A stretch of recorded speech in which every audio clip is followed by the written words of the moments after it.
아침에는 여호수아서 14장 10절부터 14절 같이 보겠습니다. 여호수아서 14장 10절.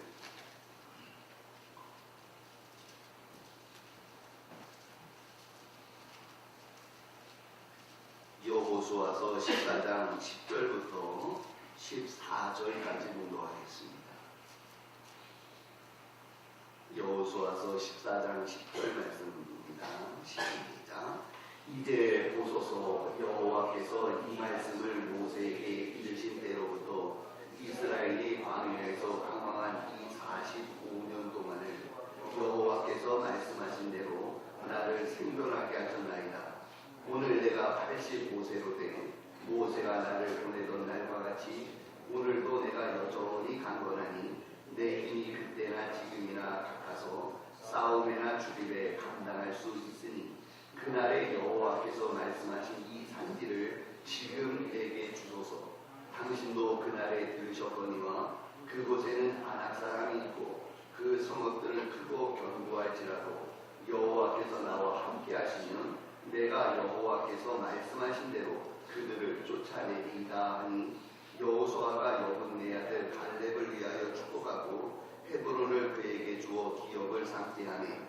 헤브론이 그니스 사람 여분네 아들 갈렙의 기업이 되어 오늘까지 이르렀으니 이는 그가 이스라엘의 하나님 여호와를 온전히 쫓았습니다.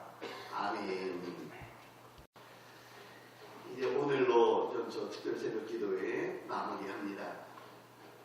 이번에는 변화의 2019년이라 이런 주제를 가지고 우리의 삶의 전반적인 부분들을 변화했으면 좋겠습니다. 이러면서 여러 가지 말씀을 드렸습니다. 우리에게 가지고 있는 보완어계, 마라, 염려, 늘 얻어먹고 사는 삶, 그것들이 변하여 요한, 나오미, 기도, 주는 삶으로 변화되어지도록 저희들을 인도하옵소서. 그런 마음을 소원을 아뢰었습니다. 오늘은 이제 마지막 날로 소극적인 삶이 변하여 적극적인 삶으로 라는 제목을 가지고 우리의 신앙생활, 우리의 봉사생활, 세상을 섬기는 삶은 어떠해야 되겠는가 살펴보려고 합니다. 교회를 비롯한 영적 공동체의 부흥과 일치를 위해서 반드시 필요한 것이 있는데 그것은 공동체를 이루고 있는 사람들의 마음과 자세와 행동에 있습니다. 과연 그들의 마음과 자세와 행동이 어떠냐에 따라 그 공동체의 성격과 나아갈 방향은 전혀 달라지게 된다는 것이죠. 교회 모든 성도들의 마음속에 적극적인 마음이 있고 하나님이 주시는 믿음의 마음이 있게 되어지면 그 공동체는 믿음과 소망의 공동체가 될 수 있습니다. 그러나 공동체 모든 사람들이 패배 의식 가운데 있고 안 된다고 부정적인 생각을 가지고 있으면 그 공동체는 점점 쇠퇴해지는 그런 공동체가 될 수밖에 없다는 것입니다. 우리들이 알고 있는 광야 공동체, 그 광야 공동체는 굉장히 부정적인 면을 가지고 있는, 문제를 가지고 있는 공동체였습니다. 과연 광야 공동체는 어떤 부정적인, 소극적인 모습이 있었을까요? 첫째, 광야 공동체는 원망과 불평의 공동체였습니다. 광야 이스라엘 백성들은 웬만하면 불평했습니다. 웬만하면 짜증냈습니다. 무슨 일만 벌어지면 그들은 원망, 불평, 짜증을 내는 그런 분들, 아주 신경질적인 반응들을 보였던 분들이 이스라엘 공동체의 모습입니다. 물이 없으면 물 없다고 짜증내고요. 먹을 것 없으면 먹을 것 없다고 불평합니다. 만나와 메추라기를 먹으면서도 수박과 부추와 마늘이 없다고 원망했던 사람들이 광야 공동체입니다. 어려움을 만나면 어렵다고 짜증을 내고요. 편안하고 안정되면 심심해 죽겠다고 불평합니다. 나중에는 하다 못해서 그들은 이렇게 말하죠. 우리의 지금 생활은 애굽 생활보다 못하다라고 하면서 원망하던 사람들이었습니다. 물론 이들이 짜증내고 불평하고 원망하는 데에는 함께 섞여 나온 무리들, 그들의 영향력이 굉장히 컸었습니다. 그러나 아무튼 중요한 것은 뭐냐? 광야 공동체의 특징은 원망하고 불평하고 짜증내는 공동체였다. 이것이 그들의 특징입니다. 또한 광야 공동체의 특징은 뭔가 봤더니 책임을 전가하고자 하는 공동체였다 그럽니다. 광야 공동체는 무슨 일이 벌어지기만 하면 남 탓을 하기 좋아했습니다. 홍해를 만나도 먹을 것이 없어도 전쟁을 당하게 되어도 모두가 다 모세 탓이었습니다. 모세야, 네가 우리를 왜 애굽에서 이곳으로 이끌어내요? 이런 일을 당하게 하였느냐 그러면서 모세에게 원망하였습니다. 그러더니 조금 더 나가니까 이제는 하나님께로 책임을 돌렸습니다. 왜 하나님이 우리에게 이런 일을 만나게 하는지 모르겠다고, 하나님은 굉장히 이상한 분이라고, 하나님은 문제가 많다고 그러면서 모든 책임에 대하여 하나님께 돌리는 이런 모습을 보여주고 있습니다. 모세는 이 책임 전가하는 이스라엘 백성에게 한 가지 충격적인 사건을 보여줍니다. 하나님이 이스라엘 백성을 다 죽이겠다고, 내가 저들과 함께하지 않겠다고 이야기할 때에 모세는 하나님 앞에 서더니 이렇게 말합니다. 하나님, 제 생명을 거두어가도 좋사오니 우리와 함께하옵소서. 하나님, 제 이름을 하나님의 생명책에서 지워버려도 좋사오니 하나님, 제가 책임지겠사오니 하나님, 우리와 함께해 주시기 원합니다. 이렇게 책임지는 모습을 모세가 보여주었습니다. 그런데 그 모습은 이스라엘 백성에게 그렇게 큰 감동을 주지 못했던 것 같아요. 그 사건 이후에도 계속하여 이스라엘 백성들은 책임을 모세에게 떠넘기고 하나님께 전가하는 이런 모습을 보였습니다. 또한 광야 공동체는 어떤 특징이 있나 봤더니 노예 근성을 가진 소극적인 공동체였다 이것입니다.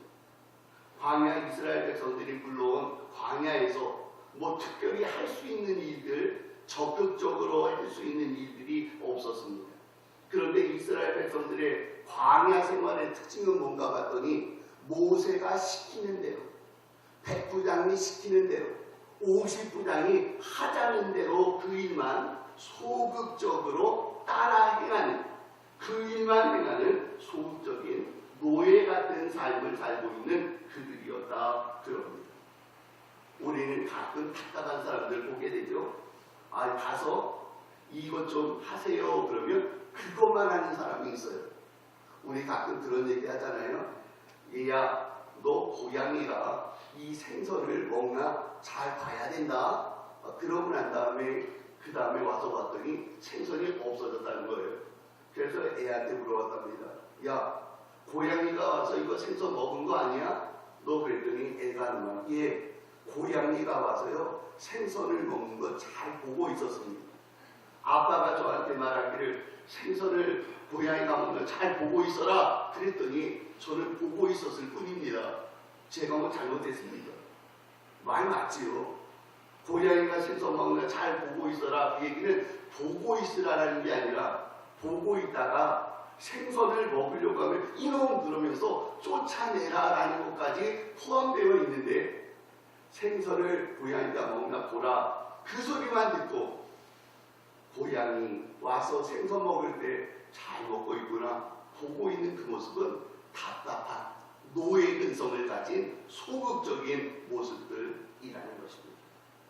이스라엘 백성들은 하나님의 영광을 위해서 창조적이고도 신선한 것을 이루는 모습이 아니라 영어 표현으로 하면 이지고잉, 그냥 그런 대로 가지요, 시키는 대로 하지요, 그냥 일이 풀려질 거예요 이러면서 그냥 머물고 있는 소극적인 모습을 가진 공동체였다 그럽니다. 광야 공동체는 무엇보다도 불신하고 있는 공동체였답니다. 그들은 늘 믿지 않았습니다. 모세도 믿지 않았고 여호수아도 믿지 않았고 백성들도 믿지 않았고 지금 눈앞에 보여지는 하나님의 역사에 대해서 온전히 믿음을 가지고 살아간 것이 아니라 불신을 가지고 살다 보니 늘 불안해하고 늘 염려하고 늘 걱정하던 그러한 공동체였다는 것입니다. 결국 이스라엘 광야 공동체, 소극적인 공동체를 통해서는 아무 일도 일어나지 않았고 그들은 광야에서 40년을 방황하다가 다 그 자리에서 죽을 수밖에 없는, 멸망받을 수밖에 없는 절망의 공동체가 될 수밖에 없었다, 그것입니다. 그런데 그 공동체가 바뀌었습니다. 이제 가나안 땅을 정복하고 가나안 땅에서 새로운 삶을 시작하면서 그들의 삶은 바뀌어졌습니다. 그런데 그 바뀌어진 모습을 여러 부분에서도 볼 수 있지만 오늘 갈렙이라고 하는 사람을 통하여 우리는 변화되어진 적극적인 성도의 모습을 바라볼 수가 있다는 것이죠. 과연 갈렙은 어떠한 적극적인 모습을 가지고 있었습니까? 첫째, 갈렙은 믿음의 사람이었다, 그렇게 말씀합니다. 교회 안에서 열심히 있는 사람들이 참 많습니다. 특히 자기 열심에 빠진 사람들은 주님과는 상관없는 자기 일을 하면서도 그들은 말합니다. 내가 오늘 주님의 일을 하느라고 너무 힘들었다고. 자기의 뜻을 이루어서요, 그냥 자기 열심에 어떤 일을 했습니다. 그러면서도 저녁에 잠자리에 들면서 말하기를, 오늘 하루는 내가 주님을 위해서 교회에 가서 열심히 일했기 때문에 오늘 밤에는 평안한 잠을 자도 된다. 이렇게 자기만족, 자기 최견을 거는 사람이 있을 수 있다는 것입니다. 아니요, 그거는 믿음의 삶의 모습이 아닙니다. 자기의 뜻을 이루고 자기의 생각을 이룬 그러한 내 일을 하다가 피곤한 것이지 결코 주님의 일로 온전한 삶을 산 것은 아니었다라는 것입니다. 오늘 갈렙은 어떻습니까? 그는 젊었을 때이나 지금 85살이 되어진 지금까지도 그는 고백합니다. 나는 믿음으로 살아왔습니다. 내가 지금까지 살고 있는 모든 삶의 기초는 바로 믿음입니다. 하나님에 대한 신뢰요, 하나님에 대한 사랑이요, 하나님 때문에 제가 이 일들을 행하고 있습니다. 이렇게 고백하는 믿음의 모습을 가지고 있었다는 것이죠. 가데스 바네아에서 10명의 정탐꾼들이 그 땅을 보고 와서 말하기를, 우리는 메뚜기로 왔습니다라고 말할 때에 갈렙은 고백했던 것이 그것입니다. 아니요, 그 땅은 하나님의 땅이 우리가 갈 수 있고 그들은 하나님이 우리에게 주신 밥입니다. 우리는 그것을 하나님이 주셨기에 우리는 그 일들을 넉넉히 감당할 수 있으니 우리 하나님만을 믿읍시다, 하나님만을 바라봅시다 그러면서 하나님만을 신뢰하는 믿음의 삶이 있었는데, 지금 역시 85살이 되어진 지금도 그는 고백하기를, 사랑하는 성도들이여, 하나님을 바라봅시다, 주를 바라봅시다. 주님이 역사하실 겁니다. 이 약속의 땅에서 역사하실 분은 바로 하나님 자신입니다라고 하면서 그는 여호수아를 믿은 것도 아니요, 가나안 족속을 믿은 것도 아니요, 오직 하나님만을 믿는 신앙을 가지고 있을 때에 그는 적극적인 신앙생활을 할 수 있었고 적극적인 섬김이 있을 수 있었다는 겁니다. 믿음이 있어야 적극적인 것이 빛을 발할 수 있다는 것이죠. 여러분, 초대교회 직분자를 세울 때 가장 중요하게 보았던 덕목이 무엇입니까? 믿음과 성령과 지혜가 충만한 사람입니다. 가장 중요한 것은 뭐예요? 믿음과라고 할 때 그 믿음이 직분자에게 중요하다는 것입니다. 어떤 일들을 감당해 나갈 때에 자기 열심이 아니라 하나님을 향한 그 믿음의 마음이 있어야 온전한 주의 종들, 적극적인 종들이 될 수 있습니다.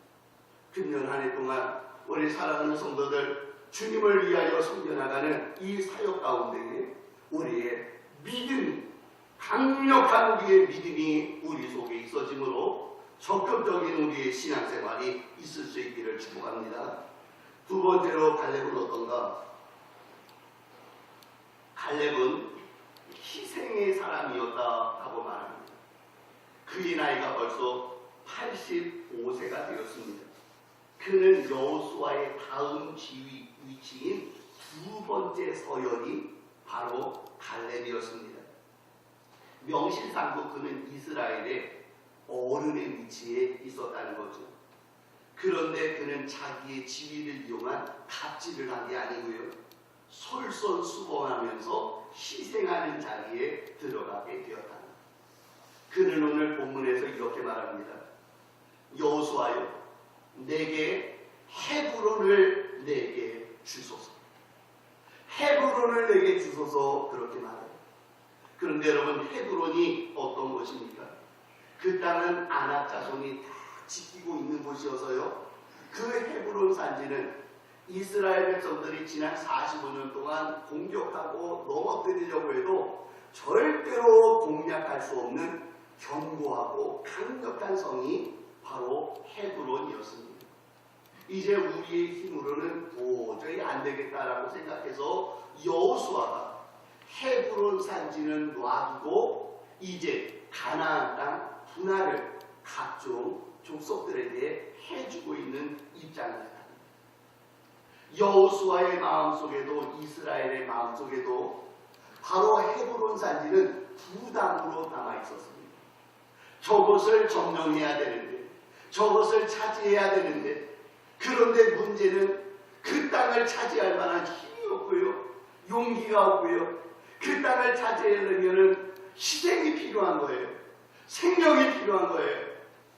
그래서 사람들은 그것을 슬쩍 뒤쪽으로 밀어놓았을 뿐이라는 것입니다. 그런데 여호수아가 오늘 말하는 것은 무엇입니까? 여호수아여, 이 척박하고 어려운 땅을 내게 주소서. 내가 그 땅을 위하여 희생하겠나이다. 내가 그 땅을 위하여 나의 생명을 드리겠습니다. 내가 그 땅을 차지하기 위하여 내가 할 수 있는 이 모든 것들을 제가 하겠습니다 라고 하면서 희생적인 섬김의 자세를 보여주고 있는 그의 모습이라는 것입니다. 2인자라면 해도 되겠지요. 괜찮다고 이야기하면서 그 일에 대해서 너희 젊은 것들이 좀 하라고 그래도 되겠지요. 그러나 이 갈렙은 어떻습니까? 어려운 땅이기에, 백성들이 감당할 수 없기에 내가 그 땅을 차지하겠으니, 내가 그 땅을 위하여 희생하겠으니 나에게 그 헤브론 산지를 제게 주십시오라고 말하고 있는 바로 갈렙의 모습이 바로 적극적인 신앙의 모습이다. 오늘 저 보시면서 뭐 좀 이상한 거 못 느끼셨어요? 목사님 왼쪽 가슴에니까 하나가 달려있어요. 여기 안 보이시죠? 여기 이 하트가 그려져 있고 십자가가 그려져 있고 그 밑에 뭐라고 써있냐면 주님처럼 섬기겠습니다. 성암교회 이렇게 써있어요.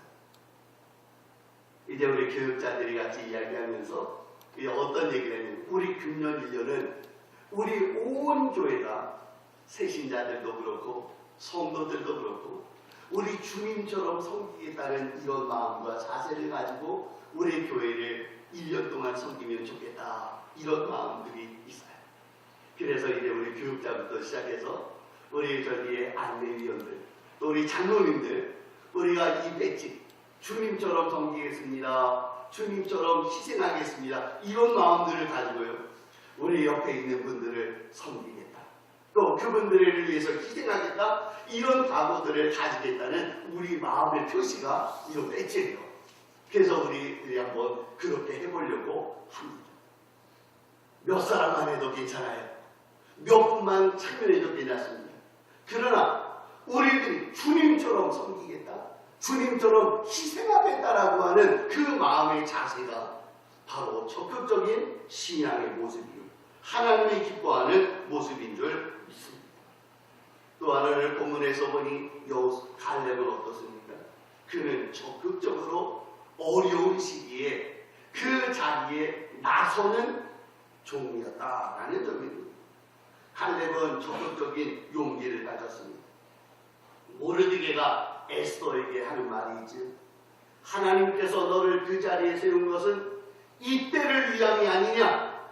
너 지금 나서라. 네가 지금 나서지 아니하면 하나님은 다른 방법을 통하여 구원을 주시겠거니 너와 우리 집은 완전히 망할 수 있으니 너 지금 똑바로 생각해. 지금이 무엇을 해야 될 때인지 생각하라. 그렇게 말하고 있습니다. 지금 이 가나안 땅을 나누고 있는 이 순간에 갈렙이 나서서 헤브론 땅을 내게 주소서. 내가 그 땅을 차지하여 그 땅을 내가 정복하겠습니다. 그 얘기를 이때에 하지 아니하면 그 다음에는 헤브론 산지에 대한 이스라엘의 소망의 꿈을 펼칠 수 있는 기회가 전혀 없어질 수도 있다는 것입니다. 그래서 갈렙은 지금 말합니다. 헤브론 산지를 지금 나에게 주소서. 내가 지금 올라가서 그 헤브론 산지를 내가 차지하겠나이다. 이렇게 말하는 적극적인 어려운 때에 나설 수 있는 그러한 자세를 보여주고 있다는 것입니다. 여러분, 우리 주변에는 얍삽한 사람, 교활한 사람, 그 사람들이 많이 있다는 것 아시죠? 같이 밥을 먹으러 갔다가도 돈 내야 될 때가 되면 화장실 가는 사람, 어려운 일이 생길 것 같으면 출장이나 가정사를 핑계대고 그 자리를 피해버리는 사람, 큰 풍랑이 일 것 같으면 미리 감지하고 도망가 버리는 사람, 그런 사람은 적극적인 하나님의 사람 아닙니다. 적극적인 하나님의 백성은 어떻습니까?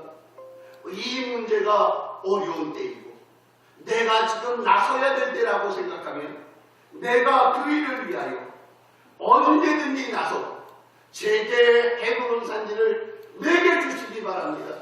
지금 내게 주셔야 내가 그 땅을 차지할 수 있습니다라고 하면서 적극적으로 나서는 그러한 신앙의 모습을 가진 사람을 통하여 아름답고 존귀한 일이 일어나게 된다는 것입니다. 또한 갈렙에게 있어서 중요한 것은 그는 전체 공동체를 위한 사람이었다는 것입니다. 자신을 위해서가 아니라 우리 이스라엘 공동체가 어떻게 돼야 되겠는지를 생각하면서 우리 이스라엘 공동체를 위하여 헤브론 산지를 제게 주셔야 됩니다라고 말하면서 나를 위해서가 아니라 우리를 위해서 나서는 적극적인 신앙의 모습이었다는 거죠. 마지막으로 갈렙은 어떻습니까? 그는 지도자 여호수아를 돕고 세우는 사람이었다 그럽니다. 갈렙의 훌륭한 적극적인 신앙의 모습이 바로 그것입니다. 하나님께서 여호수아를 세워주셨고 가나안 땅을 정복해 주셨으니 이제 여호수아를 중심으로 하여 온 이스라엘이 함께 서야 되는 것을 알고 그는 여호수아를 세워주고 여호수아를 돕는 일이 무엇인지를 생각하며 여호수아에게 가장 부담되어지는 헤브론 산지를 자신이 처리하겠다고 나서는 그 모습이 갈렙의 모습이었다 그럽니다. 오늘 저희 성안교회가 이제 하나님의 은혜를 누리고 하나님의 귀한 역사를 이루어갈 때에 우리 교회가 적극적으로 해야 될 일 중에 하나가 담임 목사를 도와주어야 합니다. 허목사입니다. 하나님께서 최소한 허목사를 우리 성안교회 담임 목사로 세워주었으니 이제 담임 목사를 중심으로 하여 주님의 귀한 일들이 이제 아름답게 이루어질 수 있도록 목사를 도와주고 세워주고 협력하고 함께 이 일들을 이루어 나가야 된다는 것입니다. 목사를 담임 목사로 세워놓고 뒤에서 험담하고 디스하고 없는 말 만들어내서 목사의 권위를 자꾸 떨어뜨리게 되면 말씀의 권위도 떨어지고 동력도 상실되어지는 이런 일이 있을 수밖에 없지 않습니다. 담임 목사를 세워주고 담임 목사를 인정해주고 믿어주고 함께 그 일을 감당하게 될 때에 우리의 모든 삶은 적극적인 신앙생활이요 멋진 신앙생활이 되어질 줄 믿습니다.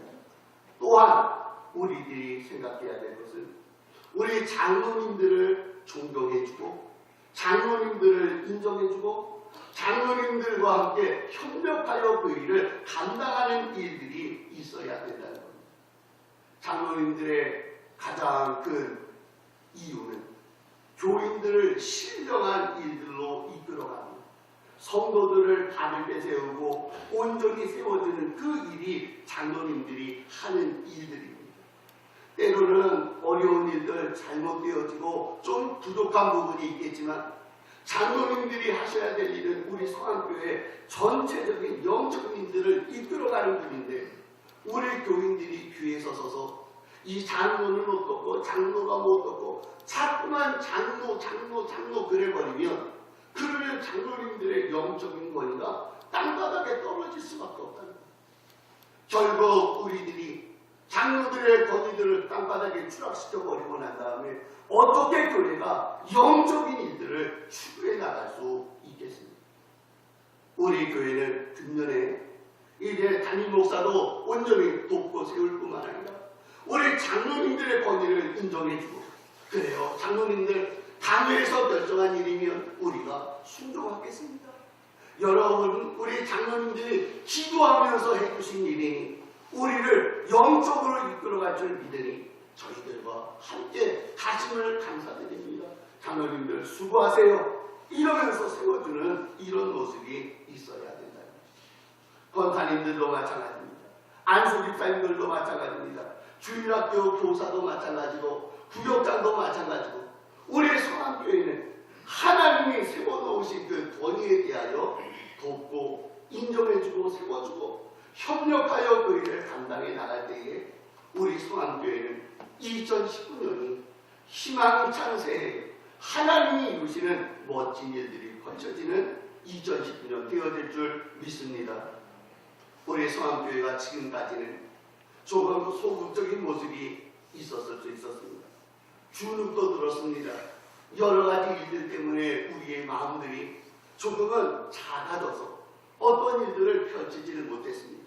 그러나 이제 새로운 땅에 가나안 땅에 여호수아와 갈렙이 이스라엘 백성과 함께 새로운 일들을 이루어 나갈 때에 적극적인 신앙과 적극적인 자세로 그 일을 감당함으로 놀라운 일들을 이루었듯이 2019년 우리 성안교회는 소극적인 마음들이 적극적인 마음으로 변하고 소극적인 자세, 그 자세가 적극적인 자세, 신앙의 자세로 바뀌어지고를 인하여 하나님께서 이루실 2019년 놀라운 주의 역사가 우리 모두에게 다 멋지게 펼쳐질 수 있기를 간절히 소원합니다. 축복합니다.